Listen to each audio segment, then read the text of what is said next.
Hi hello, ನಾನಿವತ್ತು morning ಬ್ರೇಕ್ಫಾಸ್ಟಿಗೆ ಪುದೀನ rice ಮಾಡ್ಕೋತಿದ್ದೀನಿ. ಹೇಗೆ ಅಂತ ನಿಮಗೂ ತೋರಿಸ್ತೀನಿ.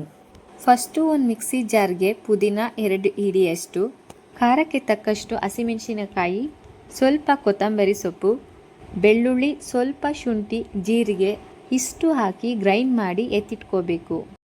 ಒಂದು ಕಡಾಯಿಗೆ ಸ್ವಲ್ಪ ಆಯಿಲ್ ಹಾಕಿ ಸಾಸಿವೆ, ಜೀರಿಗೆ, ಒಣಮೆಣಸಿನ್ಕಾಯಿ ಹಾಕಿ ಫ್ರೈ ಮಾಡ್ಕೋಬೇಕು.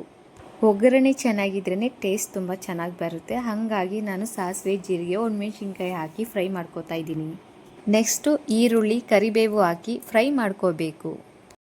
1/4 ಟೀ ಸ್ಪೂನಷ್ಟು ಅರಿಶಿನ ಹಾಕ್ಕೊಂಡು ಟೇಸ್ಟಿಗೆ ತಕ್ಕಷ್ಟು ಉಪ್ಪು ಹಾಕಿ ಫ್ರೈ ಮಾಡ್ಕೋಬೇಕು. ಈರುಳ್ಳಿ ಸ್ವಲ್ಪ ಫ್ರೈ ಆದರೆ ಸಾಕು. ಗ್ರೈಂಡ್ ಮಾಡಿ ಇಟ್ಕೊಂಡಿರುವಂಥ ಪುದೀನ ಮಸಾಲ ಹಾಕಿ ಚೆನ್ನಾಗಿ ಫ್ರೈ ಮಾಡ್ಕೊಬೇಕು. ಸ್ವಲ್ಪ ಚಿಲ್ಲಿ ಪೌಡರ್ ಹಾಕಿ ಆಯಿಲ್ ಬಿಡೋವರೆಗೂ ಚೆನ್ನಾಗಿ ಫ್ರೈ ಮಾಡಬೇಕು. ನಾನಿಲ್ಲಿ ಒಂದು ಚಿಕ್ಕ ಕಡಾಯಿಗೆ ಆಯಿಲ್ ಹಾಕಿ ಕಡಲೆ ಬೀಜ, ಗೋಡಂಬಿ ಹಾಕಿ ಫ್ರೈ ಮಾಡಿಕೊಂಡು ಜೊತೆಗೆ ಸೇರಿಸ್ಕೊತಾ ಇದ್ದೀನಿ. ಇದನ್ನು ಸಪ್ರೇಟಾಗಿ ಫ್ರೈ ಮಾಡ್ಕೋಬೇಕು ಅಂತ ಏನಿಲ್ಲ. ಒಗ್ಗರಣೆ ಹಾಕಬೇಕಾದ್ರೆ ಜೊತೆಗೇನೆ ಕಡಲೆ ಬೀಜ, ಗೋಡಂಬಿ ಹಾಕಿ ಫ್ರೈ ಮಾಡ್ಕೋಬೋದು. ಟೇಸ್ಟ್ ಚೆನ್ನಾಗಿರುತ್ತೆ. ರೈಸ್ ಹಾಕ್ಕೊಂಡು ಟೇಸ್ಟಿಗೆ ತಕ್ಕಷ್ಟು ಲೈಮ್ ಹಾಕ್ಕೊಂಡು ಚೆನ್ನಾಗಿ ಮಿಕ್ಸ್ ಮಾಡ್ಕೋಬೇಕು. ಪುದೀನ ರೈಸ್ ರೆಡಿ.